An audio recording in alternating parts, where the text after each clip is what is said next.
হানিফা রাদিয়াল্লাহু তাআলা বললেন, তুমি এত অল্প বয়স, ইউনিভার্সিটিতে ভর্তি করা হবে না, তুমি হাফেজ হয়ে এসো গা, যাও।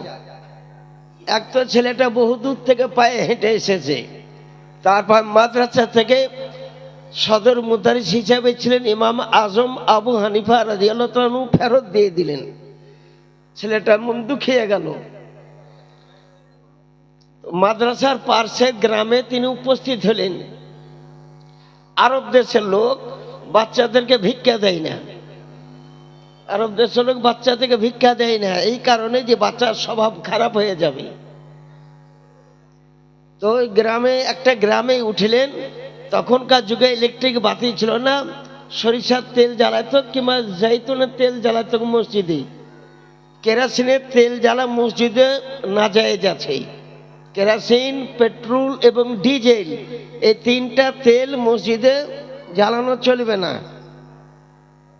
তো ওই মসজিদে, যেখানে গ্রামে উঠিলেন মসজিদে, তো মসজিদে একটা লোকও একবারও জিজ্ঞাসা করলো না, কোথা থেকে তুমি এসেছো, তুমি দিনমান কি খেয়েছো, কেউ খেতে দেয়নি। কিন্তু বাচ্চাটার উদ্দেশ্য ছিল এই যে আমি হাফেজে কোরআন হব। আরব দেশের লোক মসজিদে কাউকে রাত্রিতে শুতে দেয় না। এই দেশে যেমন তবলিগ জামাতের লোকেরা মসজিদে মসজিদে শুয়ে বেড়ায়, আরব দেশে মসজিদে শুয়ে দেয় না। আমি তো আরব দেখে এসেছি, আমি অনেক মসজিদেও দেখে এসেছি, এশার নামাজ পড়ার পর সব তালাবন্দি করে দেয়। ছেলেটাকেও বাহির করে দিল।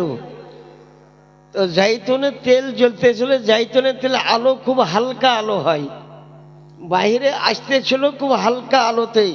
এই বাচ্চা কোরআনে কারীম মুখস্থ করতে লাগলেন। মাত্র 7 দিনে, 7 দিন পর্যন্ত কেউ খাবার দেয়নি। 7 দিনে 30 পারা কোরআন শরীফ মুখস্থ করে ইমাম আজমের দরবারে গেলেন। ইমাম আজম আবু হানিফা রাদিয়াল্লাহু তাআলা বললেন, তোমাকে যে বলেছে হাফেজে কোরআন হয়ে এসো, হিফজ করতে 3 বছর 4 বছর 5 বছর টাইম লাগবে। বলে, হুজুর আমি হাফেজ হয়ে গিয়েছি। তো কম বেশি ওই টাইমে বড় বড় ছাত্র 1000-এরও বেশি ছিলেন। ইমাম আজম বলেন, কই কোরআন শরীফটা শোনাও তো দেখি। তো কোরআন শরীফ শুরু করলেন। বেলা 8টার টাইমে শুরু করেছিলেন। আউযুবিল্লাহ বিসমিল্লাহ বলে আলহামদু পড়ে, আলিফ লাম মিম জালিকাল কিতাব পড়ে 2 বার মাত্র টাইম নিয়েছিলেন। একবার জোহরের নামাজের আজানের টাইমে, একবার আসরের নামাজের আজানের টাইমে। নামাজ পড়া ফরজ আইন, সমস্ত মুসলমানকে, বেটা ছেলেকেও নামাজ পড়তে হবে, মেয়ে ছেলেকেও নামাজ পড়তে হবে। তারপর সূর্য ডোবার আগে আগে 30 পারা কোরআন শরীফ শুনিয়ে দিলেন। আমি যে কিতাবটা থেকে আলোচনা করছি তাতে ইমাম আজম, যার টাইটেল কাশফুল গুম্মা, যিনি আমিরুল মুমিনিন ফিল হাদিস, যাকে সিরাজুল উম্মাত বলা হয়, তিনি মুজতাহিদে মুতলাক। নুজহাতুল কারি কিতাবে লেখা আছে, মুফতি মুয়াজ্জিন সাহেব আছেন, তাতে মুফতি শরীফুল হক আমজাদি শারে বুখারী বলেছেন ৭৭ হিজরিতে জন্ম, এটাই আবার বেশি সহি। তাতে উনি ৮২ জন সাহাবীকে দেখেছেন ইমামে আজম। যদি ৮০ হিজরিতে জন্ম হয় তো দুররে মুখতার কিতাবে লিখতেছে 20 জন সাহাবীকে দেখেছেন ইমামে আজম আবু হানিফা রাদিয়াল্লাহু তাআলা, এবং তাদের কাছ থেকে হাদিস শরীফও বর্ণনা করেছেন।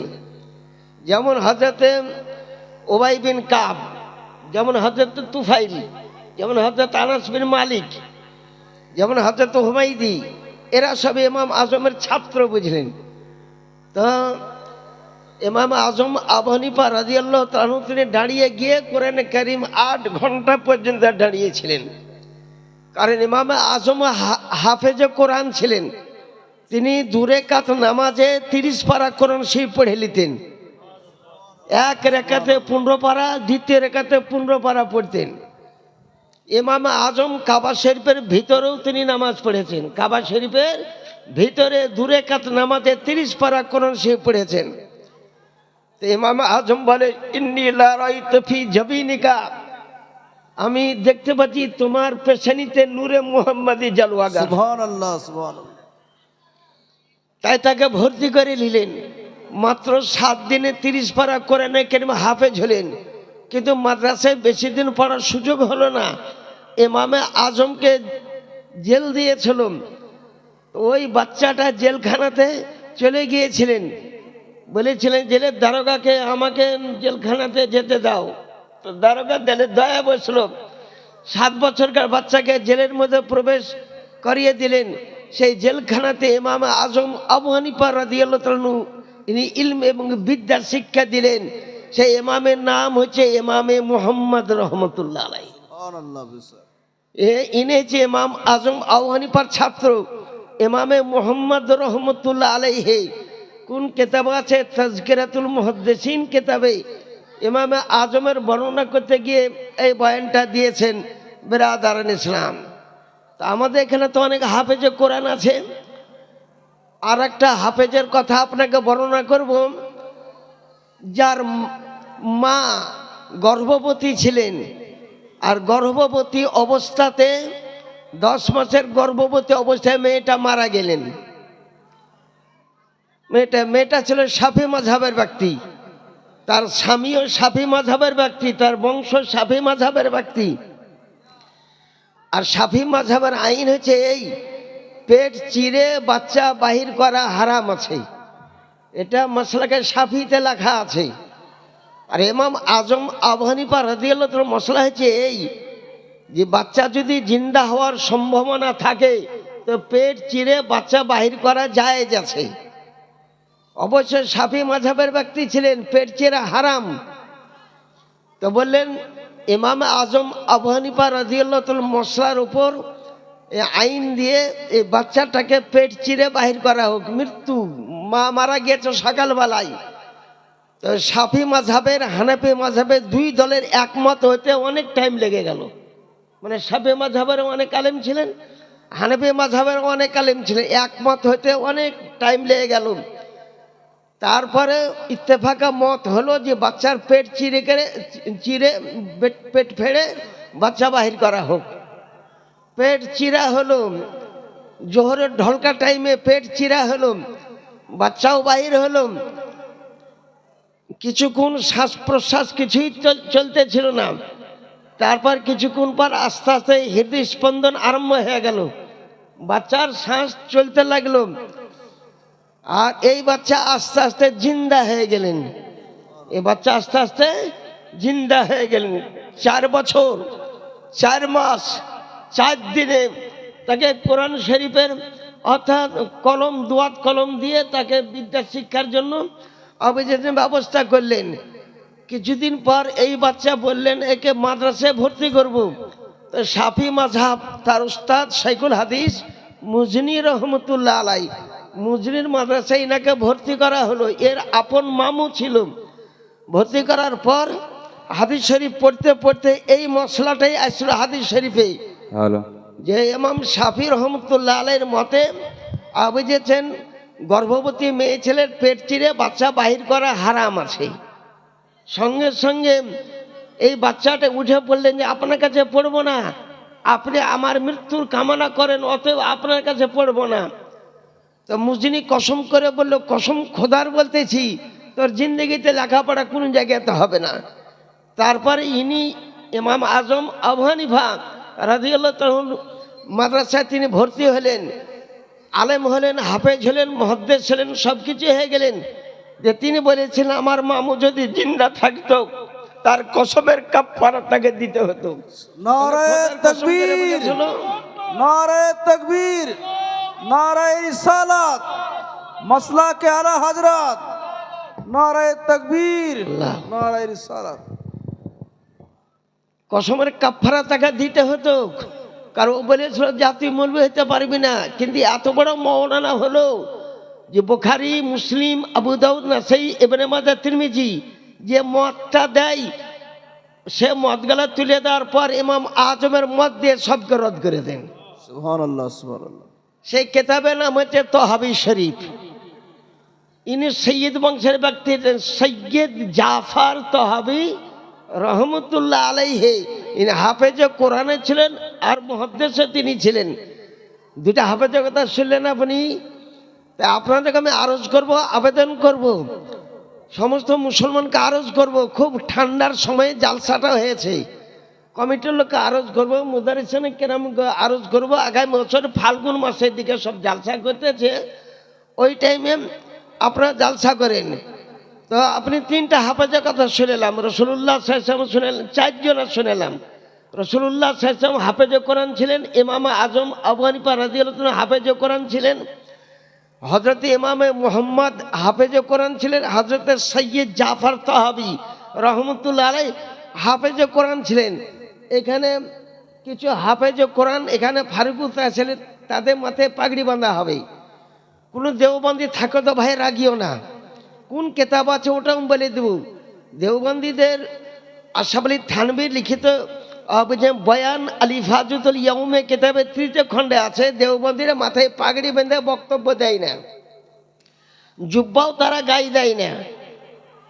জিজ্ঞাসা করা হলো, হুজুর বেরিলি আলারা তো জুব্বা পাগড়ি বেঁধে জালসা করতে উঠে, আপনি জুব্বা পাগড়ি পরেননি কেন? বলে অযোগ্যতার কারণে আমাকে পাগড়িও দেয়নি, আমাকে জুব্বাও দেয়নি। কে বলছে? আশরাফ আলী থানভী বলেছে আলী ফাজুল ইয়াউমে কেতাব 3টে খণ্ডে। আমি অযোগ্য ব্যক্তি, আমি পাগড়ি লাবার যোগ্য ব্যক্তি ছিলাম না, জুব্বা লাবার যোগ্য ব্যক্তি ছিলাম না, এই কারণে ওরা পাগড়ি পরে না বুঝলেন, এমনি জাল টুপি মাথায় দিয়ে তারা উঠে পড়ে। তা শুনলেন, যে কোনো কথাটা বলবো একটা না একটা হাওয়ালা দেব, কারণ আমার পরে বড় বড় মুহাক্কিকিন কেরামগণ আছেন, তিনারা প্রতিবাদ করতে পারেন। আমি পিওর একটা মশলাকে আলা হযরতের ব্যক্তি, ইমাম আহমদ রাজা খান বেরলভীর আকায়দে মান্যকারী ব্যক্তি, উনি বলেছে ভিডিও হারাম হারাম হারাম, একদম এই কঠিন ফতোয়া দেওয়া দিয়েছেন। তাই মুসলমানকে আমি আরজ করব, আবেদন করব, কেবল আমি বক্তব্য শুরু করতেছি, আপনাদেরকে আরজ করব, এই যে 4 জন হাফেজে কোরআনের আপনাকে কথা বললাম, তো এদের ওসিলাতে কোনো একটা মুসলমানকে আরজ করব যে আজমুল শান মাদ্রাসা, দুতলা মাদ্রাসা, এই মাদ্রাসা অল্প দিনকার মাদ্রাসা। আমি ইমাম আজমের হাদিস কত মুখস্থ ছিল? ইমাম বুখারী অপেক্ষা 400 হাদিস মুখস্থ বেশি ছিল।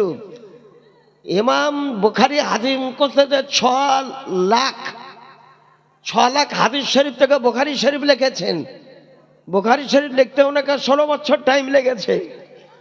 এই বুখারী শরীফ লিখতে গিয়ে আপন মা ইন্তেকাল করেছেন, তারপর মায়ের জানাজাতে হাজির হতে পারেননি। সুবহানাল্লাহ। 16 বছর বয়সে মদিনা শরীফ হজ করতে এসেছিলেন, আপন মায়ের সঙ্গে হজ করতে এসেছিলেন। ইনার আব্বাজি 4 বছর বয়সে ইন্তেকাল করে গিয়েছিলেন। আপন মাকে সঙ্গে করে মক্কা মদিনা হজ করতে এসে তার আর একটা ভাই ছিল, ওই ভাইয়ের সঙ্গে আপন মাকে প্রেরণ করে দিলেন। আর উনি বললেন, আমি ইলমে দিন শিক্ষা করার জন্য মদিনা শরীফে থেকে যাব। একটা হাদিস বর্ণনা করতেন, একবার গোসল করতেন, আবার উজু করতেন, আর 2 রাকাত নামাজ পড়তেন, তারপর দাঁড়িয়ে দাঁড়িয়ে হাদিস শরীফটা বর্ণনা করতেন। 6 লক্ষ হাদিস, তাহলে গোসল 6 লক্ষ বার করেছেন, নফল গোসল। সুবহানাল্লাহ। 6 লক্ষ বার উজু করেছেন, প্রত্যেক হাদিসের পিছনে 2 রাকাত নামাজ পড়েছেন, তাহলে 12 লক্ষ রাকাত তিনি নফল নামাজ পড়েছেন। বাবা সুবহানাল্লাহ। ইমাম আজম আবু হানিফা রাদিয়াল্লাহু তাআলা আনহু, তার মাঝে মাঝে ওসিলা করব, কারণ অন্য লোকের বাপের না চাহে মার নামে চাহে। আমার ইমাম আজমের কবর আছে বুঝেছেন খেজরান কবরস্থানে, খেজরান কবরস্থানে আছে। ইরাকের লোক যখন মুসিবতে গ্রেফতার হয়, বৃষ্টি হয়েছে না, মহামারীর রোগ ঢুকেছে, তখন ইরাকের লোক ইমাম আজমের কবরের কাছে যান, আর ইমাম আজমের ওসিলা করে আল্লাহর কাছে বৃষ্টি তলব করেন।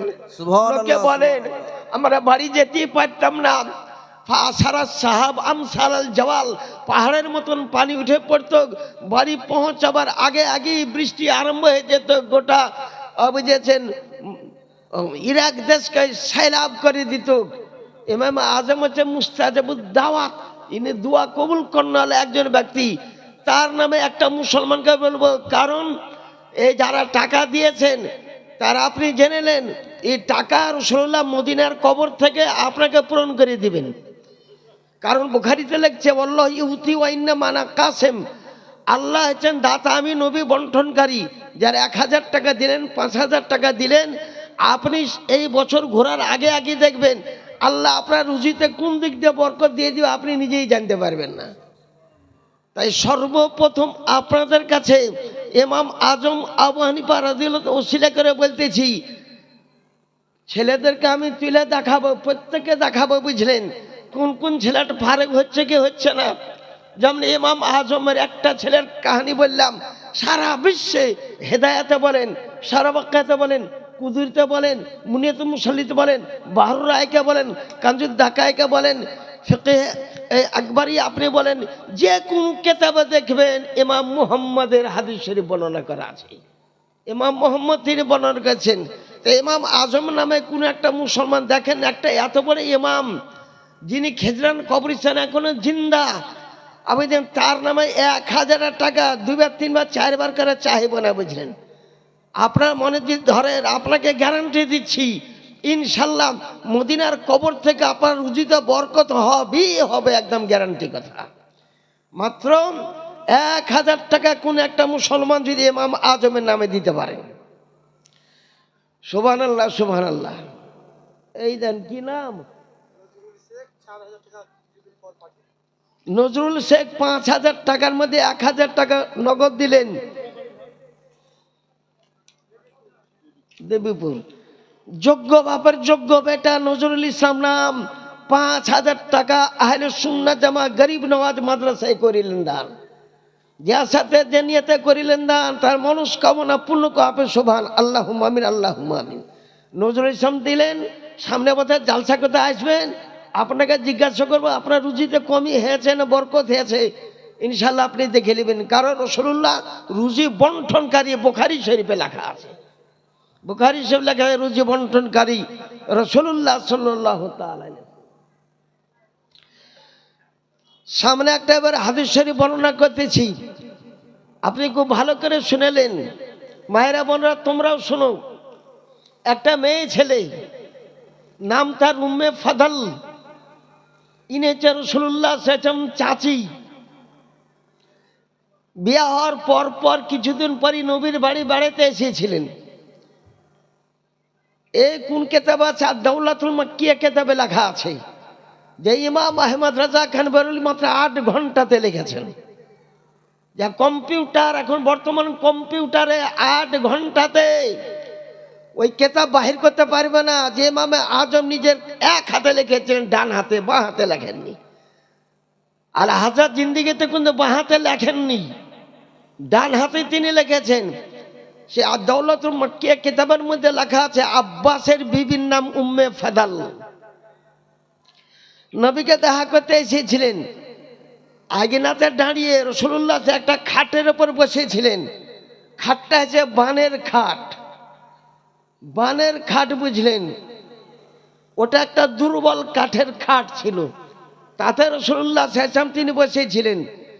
তো আমার রাসূলুল্লাহ সাল্লাল্লাহু আলাইহি ওয়াসাল্লাম উম্মে ফাদল ও চাচি জানকে দেখে, কোনোদিন দেখায় এটাই প্রথম দেখা, বলছেন চাচি জান ইন্নাকে কাদ হামিলতে বেগুলাম, চাচি জান তুমি গর্ভবতী, তোমার গর্ভে একটা পুত্র সন্তান জন্মগ্রহণ করবে। সুবহানাল্লাহ সুবহানাল্লাহ। উনার চাচি বলতেছেন কাইফা হামিলতু ইয়া রাসূলুল্লাহ সাল্লাল্লাহু আলাইহি সাল্লাম ওয়াকাদ তাহলাফাতিল কুরাইশ আল্লাহ ইয়াতুনা বিন নিসা, কি করে আমি গর্ভবতী হতে পারি? এই 2 মাস আগে থেকেই কুরাইশগণ কসম করেছে ওই দেশের লোককে না হারা পর্যন্ত কোনো স্বামী আপন বিবির কাছে যাবে না, আপন বিবির বিছানায় যাবে না। ওয়াকাদ তাহলাফাতিল কুরাইশ আল্লাহ ইয়াতুনা বিন নিসা, কেউ বিবির কাছে যাবে না, যদি বিবির কাছে যাও তবে কঠিন শাস্তি হবে। এটা একটা কসম। তো সমস্ত মেয়ে ছেলে কসমকে মেনে চলতেছে, আপন স্বামীকে বিছানায় বিড়তে দেয় না। আমি তো ওই কসমের মধ্যে একটা মেয়ে আছে হুজুর, আমি তো কুরাইশি বংশের একজন মেয়ে, তো আমি কসমে মানে ইন্নি মা কুলতো যাক, আমি যেটা বলছি ওটাই। 2 মাস আগে আব্বাসের সঙ্গে যখন তোমার বিবাহ হয় তখন একদিন এসেছিলাম, তাতে তুমি গর্ভবতী, এখন তুমি 2 মাসের গর্ভবতী। হুজুর বলেন কোন সন্তান হবে? ওয়ালাদ, পুত্র সন্তান জন্মগ্রহণ করবে। পুত্র সন্তান, তো হুজুর নামটা রেখে দিতে পারেন বলে হ্যাঁ নামটাও রেখে দিতে পারি। নাম রেখে দিলাম। কি নাম হুজুর? বলে বাচ্চার নাম রাখলাম আব্দুল্লাহ ইবনে আব্বাস। আব্দুল্লাহ ইবনে আব্বাস। সন্তান খালাস করার পর আমার কাছে নিয়ে আসিও। তো সন্তান 8 মাস পর খালাস হলো 10 মাসে। ওই বাচ্চার আব্বাস বলে নিজের হাতে নাড়ি কেটে দিয়ে বাচ্চাকে গোসল দিয়ে তাড়াতাড়ি আমি রসুল্লাহর দরবার নিয়ে চলে আসলাম। রসুল্লাহ মাত্র একদিনকার বাচ্চা কোলে নিলেন। কোলে নেওয়ার পর বললেন এই বাচ্চাকে আমি দেখতে পাচ্ছি, ফাইন্না ইজহাবি বিআবিল খোলাফা, নিয়ে যাও বাদশাগণের পিতাকে। বাদশাগণের পিতাকে নিয়ে যাও, এ বাদশার বাপ হবে। বলে হুজুর বাদশার বাপ হবে, কত বছর রাজত্ব চলবে? বলে আব্বাসে খোলাপাড়া 200 বছর রাজত্ব করবে। সুবহানাল্লাহ। হুজুর আপনি এক একটা বাদশার নাম বলে দেন। বলে ফাইন্না মিনহুমুস সাফফা, ফাইন্না মিনহুমুল মেহেদি, এই বাচ্চা থেকে বাদশা সাফফার জন্ম হবে, এই বাচ্চা থেকে ইমামে মেহেদির জন্ম হবে। সুবহানাল্লাহ। ইরান বলছে, ওরা বলছে যে ইমাম মেহেদি চলে এসেছে। ইমাম মেহেদি এখন আসবে না, 1900 হিজরির আগে ইমাম মেহেদি আসবে না। আলা হাজরত মালফুজাত আলা হাজরতে লেখা আছে। বাহ বাহ। এটা তো 1446 হিজরি, 1900 হিজরির আগে ইমাম মেহেদি আসবেন না। এটা একদম ইমাম 1400 হিজরি মুজাদ্দিদে আজম ইমাম আহমদ রাজা খান বেরলভী রাদিয়াল্লাহু তাআলা বলেছেন। আচ্ছা হুজুর বাদশা গেলে কেমন হবে? বলে সাফফা জালেম বাদশা হবে। সাফফা একটা জালেম বাদশা, কিন্তু এর বংশে জন্মগ্রহণ করবে ইমামে মেহেদি। তাহলে ইমাম মেহেদি কোন বংশে আসবে তারও গায়েবের খবর দিলেন আমার রাসূলুল্লাহ সাল্লাল্লাহু আলাইহি সাল্লাম। তাই মুসলমানকে আরজ করব, আবেদন করব, নবীর চাচা যখন ধরা পড়েছিল জঙ্গে বদরে, তো বলেছিল আমার চাচাকে কেউ মারিও না। আমার চাচা কাউরি বিদে তরবারি নিয়ে গেলে তার উপর তলোয়ার চালাইও না। হযরতে উমর ফারুক আজম বলেন আমার তলোয়ারের তলে আব্বাস 3 বার এসেছিল, কিন্তু আমি হাত খিচে নিয়েছিলাম, নবী নিষেধ করেছেন। আব্বাস ধরা পড়ে গেল, আব্বাসের তাম্বু লুট করে লা হলো, আব্বাসের তাম্বু লুট করে লা হলো। বলে আমার সম্মুখে আমার চাচাকে নিয়ে এসো। জামাও ছিল না, কারণ জামা গালা লুট করে নিয়েছিল।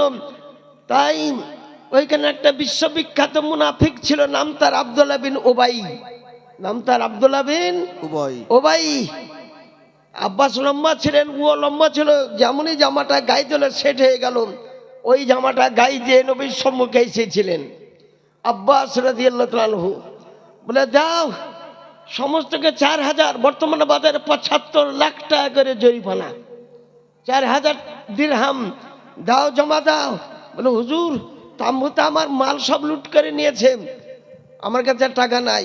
বলে হ্যাঁ তোমার কাছে টাকা আছে, তুমি যখন জঙ্গে বদরে আসো তখন তোমার বিবি উম্মে ফাদালকে তুমি একটা 5 কেজি ওজনের সোনার গোটা দিয়ে এসেছো।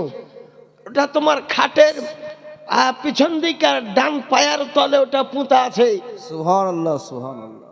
এটা নবী মদিনা থেকে মক্কার খবর দিচ্ছেন। মক্কা থেকে মদিনা 555 কিলোমিটার দূর।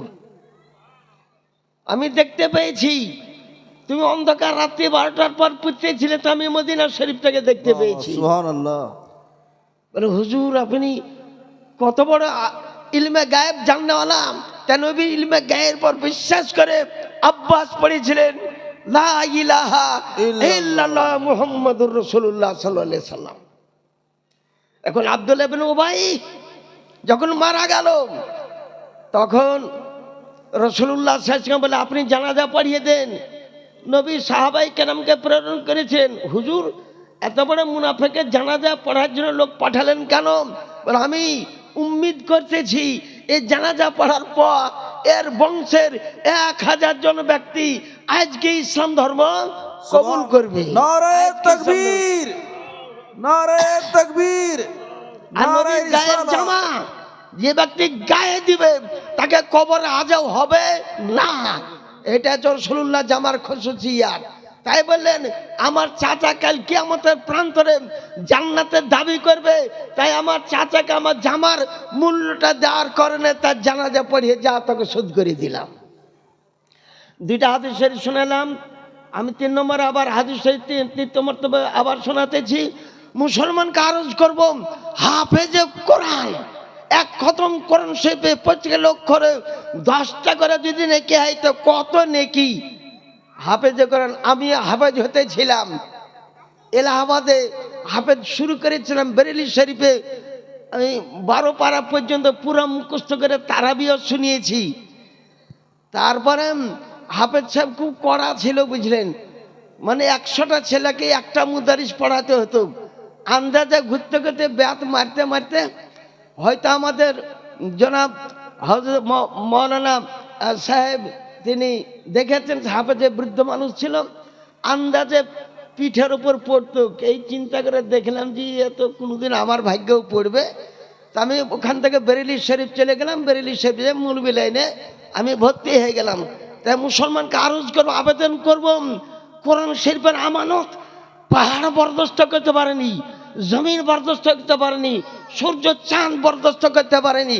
আজকে মাত্র 1000 টাকার বিনিময়ে এত বড় এদারা, এত বড় বুঝেছে, মাত্র 1000 টাকার বিনিময়ে। নসিম শেখ, নসিম মানে ঠান্ডা বাতাস, ঠান্ডা হাওয়া।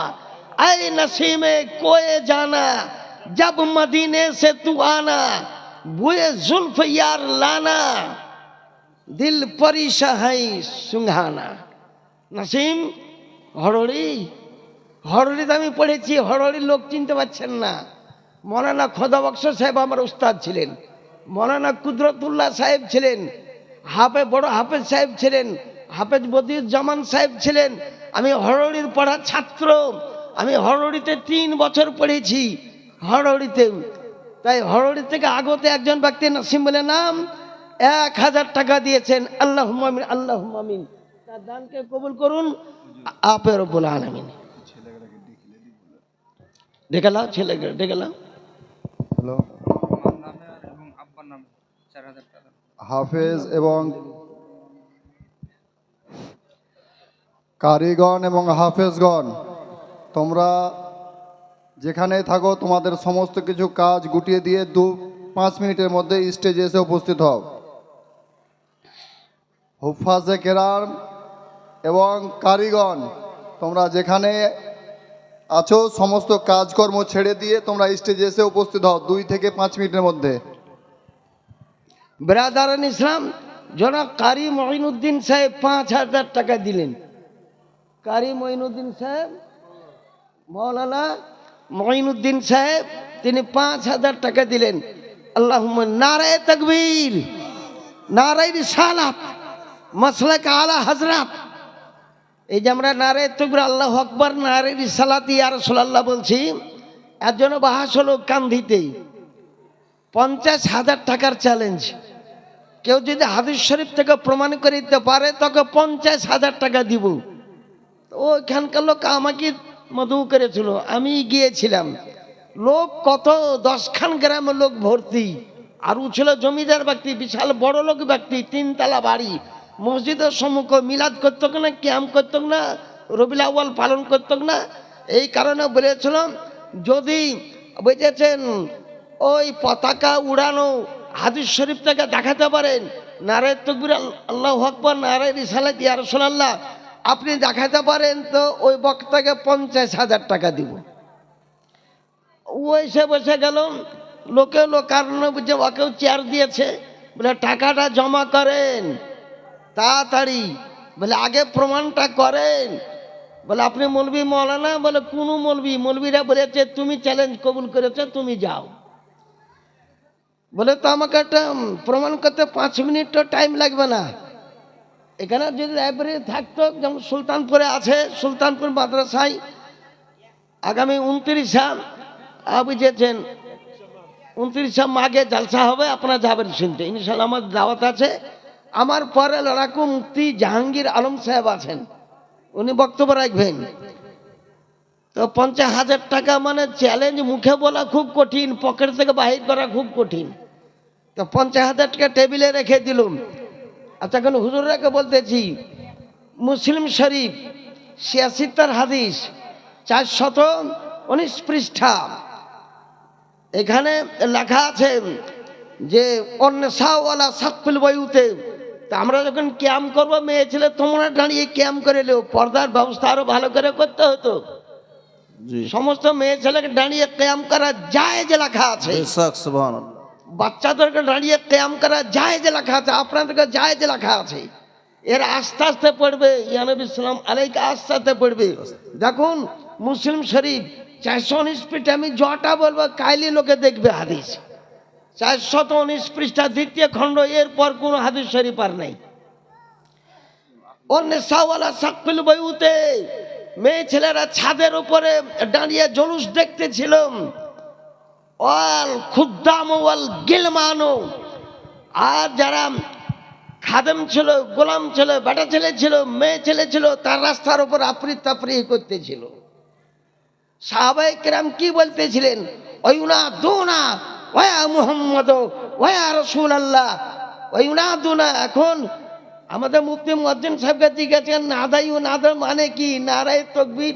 এরা তো মানে বলে গায়ের মুখালি রাগিও না, 2 বছর পরে মৌলবি হয় না, 3 বছর পরে মৌলবি হয় না, মৌলবি পড়তে অনেক দিন টাইম লাগে। নারায়ে রিসালাতি ইয়া রাসূলুল্লাহ, আর বুখারী মুসলিম শরীফ লিখতে ওয়ায়ুনা দুনা ওয়া মুহাম্মদ ওয়া রাসূলুল্লাহ, অর্থাৎ নারায়ে রিসালাতি ইয়া রাসূলুল্লাহ। এটা মুসলিম শরীফের মধ্যে লেখা আছে। একটা মশাই হেরে গেল, বলে পতাকা উড়াটা দেখিয়ে দেন। বলে পতাকা উড়াম। রাসূলুল্লাহ সাল্লাল্লাহু আলাইহি যেদিন পৃথিবীতে আসেন, আব্দুল মুত্তালিব 3 দিন জিয়াফত গোটা মক্কার লোককে দিয়েছিলেন। 3 দিন গোশত রুটি খাইয়েছিলেন আব্দুল মুত্তালিব। আর আল্লাহ ফেরেশতাকে বললেন, ফেরেশতা দাঁড়িয়ে যাও, হুরি দাঁড়িয়ে যাও, গিলমান দাঁড়িয়ে যাও, রাসূলুল্লাহ সাল্লাল্লাহু আলাইহি জমিনে যাবেন।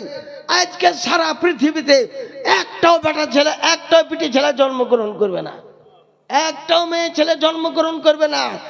আজকে রবিউল আউয়াল মাসে 12 তারিখে যত সন্তান জন্ম হবে, সমস্ত পুত্র সন্তান জন্মগ্রহণ করবে।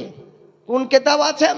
খাসায়েছে কুবরা 2য় খণ্ডের মধ্যে এই হাদিস শরীফটা লেখা আছে। আর প্রথম খণ্ডে 48 পৃষ্ঠা, খাসায়েছে কুবরা প্রথম খণ্ড 48 পৃষ্ঠাতে লিখতেছেন, জিবরিল আমিন আসলেন সালাসাতা আলামিন মাজরুবাতিন, 3টা সবুজ রঙের পতাকা নিয়ে, আলামান ফিল মাশরিকে ওয়া আলামান ফিল মাগরিবে ওয়া আলামান আলা জাহরিল কাবা। নারে তাকবীর, নারে তাকবীর, নারে রিসালাত, উলামায়ে আহলে সুন্নাত। তা আপনি বুঝতে পারলেন, সবুজ রঙের পতাকা উড়িয়েছিল, তাই রবিউল আউয়াল মাসে জুলুস করা জায়েজ, মিলাদ করা জায়েজ, নারায়ে তাকবীর বলা জায়েজ, খানাপানি করা জায়েজ আছে। এই মাদ্রাসা থেকে ইনশাআল্লাহ একদিন বড় আকারে জুলুস বাইর হবে। সব জায়গাতে এখন জুলুস বাইর হইতেছে, প্রত্যেক বছর বাইর হয়। আপনাকে 2-3টা হাদিস শরীফ শুনিয়ে দিলাম। হাদিস শরীফ শিলা করে বলতেছি, একটা বুখারী শরীফের মূল্য দিতে হবে। বুখারী শরীফ নিয়ে বাসে উঠলে বাস অ্যাক্সিডেন্ট হবে না, বুখারী শরীফ নিয়ে এরোপ্লেনে উঠলে এরোপ্লেন অ্যাক্সিডেন্ট হবে না। বুখারী শরীফ বাড়িতে থাকলে একদিন রাসূলুল্লাহ সাল্লাল্লাহু আলাইহি সাল্লাম আপনাকে দেখা দিবেন। কারণ বুখারী শরীফে হাদিস আছে 7275টি হাদিস শরীফ আছে। মতান্তরে কিছু কম বেশি, ওটা আলাদা কথা, কিন্তু মাশহুর বর্ণনা মোতাবিক মুহাদ্দিসিন কেরামগণ বলেছেন 7275টা হাদিস শরীফ আছে। আয়েশা সিদ্দিকার কটা হাদিস মুখস্থ ছিল? লাখ লাখ নয়। আয়েশা সিদ্দিক হাদিস মুখস্থ ছিল 2210টি, 2210টি হাদিস। আবু হুরায়রা রাদিয়াল্লাহু আনহু কটা হাদিস মুখস্থ ছিল? 5374টি, 5374টি। তো এগুলা তো আমরা মুখস্থ করতে হয়। তো বুখারী শরীফে এখন বর্তমানে 7275 হাদিস শরীফ আছেন। বুখারী শরীফ সেলে করে বলতেছি, রুজিতে যদি বরকত নিতে হয় তো একটা বুখারী শরীফের মূল্য আপনি দিয়ে দেন। বুখারী শরীফের অরিজিনাল মাতানের দাম 2000 টাকা। অরিজিনাল মাথায় সারার দাম তো মেলে, আমি সারারটা চাইছি না। মাত্র 2000 টাকা একটা বুখারী শরীফ মাদ্রাসায় থাকবে বুঝেন। সুলতানপুরে একবার কিয়ামকে কেন্দ্র করে একটা দেওবন্দি চ্যালেঞ্জ করেছিল, কিন্তু সুলতানপুরে মাসেই ছিল, তো আমি বুখারী থেকে দেখিয়ে দিয়েছিলাম। তো একটা মুসলমান কারজ করব, মাত্র যে কোনো রকম কষ্ট করে 2000 টাকা আপনি দেন, আপনি দেখতে পাবেন যে ইনশাল্লাহ বুখারী শরীফটা আপনার এখানে থাকবেন। একদিন না একদিন আপনি রাসূলুল্লাহকে স্বপ্ন দেখতে পাবেন। যদি একদিনও স্বপ্ন দেখালেন তা আপনার জন্য জান্নাতুল ফেরদাউস যাবে, দোজখে হারাম হয়ে যাবে। নারে তাকবীর, নারে রিসালাত, মাসলাকে আলা হযরত উলামায়ে আহলে সুন্নাত। হাদিস, মান রাআ ফিল মানাম ফাকাদ হারামাল্লাহু আলাইহিন নার। যে স্বপ্ন যোগে দেখবে তার জন্য কোনটা আব্দুল ওহাব দেখে তোমাকে? আব্দুল ওহাব শহরানি, ইনি একটা বড় ইমাম ছিলেন। তিনি 2000 টাকা দিলেন। যার সাথে যে নেতা আব্দুল ওহাব 2000 টাকা মাদ্রাসা গরিব নওয়াজা করিলেন দান। গুজরামপুর 2000 টাকা দিলেন এই গরিব নওয়াজ মাদ্রাসা।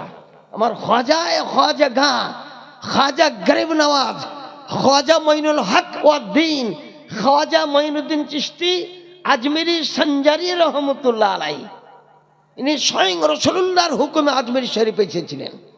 মদিনার কবরে স্বয়ং নবীকে দেখে তার ডিরেকশন মোতাবেক তিনি এসেছিলেন। এসে দিল্লিতে আগে উঠলেন। দিল্লিতে উঠার পর 40 জন তেনার সঙ্গিনী আছেন, আরো অনেক ব্যক্তি এসেছেন খাজা আজমিরিকে দেখতে। একটা 12 বছরকার বাচ্চা গরিবী অবস্থায় তীর ধনুক হাতে করে তিনি শিকার করতে যাচ্ছেন। তো বললেন যে বাচ্চাটাকে ডাকো তো। বাচ্চাটাকে ডাকা হলো, 12 বছরের বাচ্চা। বলে 2 দিন থেকে বাড়িতে খাবার নাই, তরকারি বলতে কিছু নাই।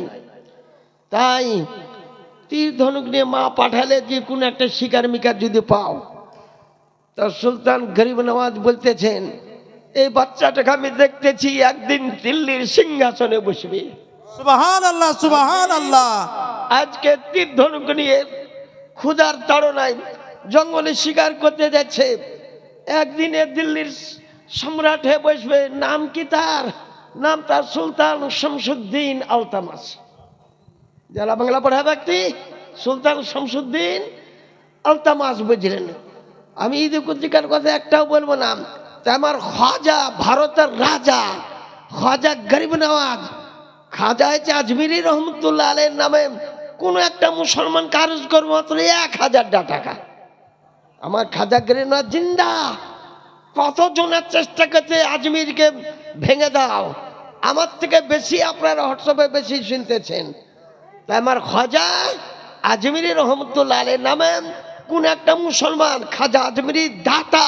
নারে তাকবীর, নারে তাকবীর, নারে রিসালাত, মাসলাকে আলা হযরত উলামায়ে আহলে সুন্নাত, উলামায়ে আহলে সুন্নাত। যার টাইটেল আতায়ে রসুল। সকলে জানে খাজা গরিব নওয়াজের টাইটেল হলো আতায়ে রসুল। তিনি কবর থেকেও দান করতে পারেন।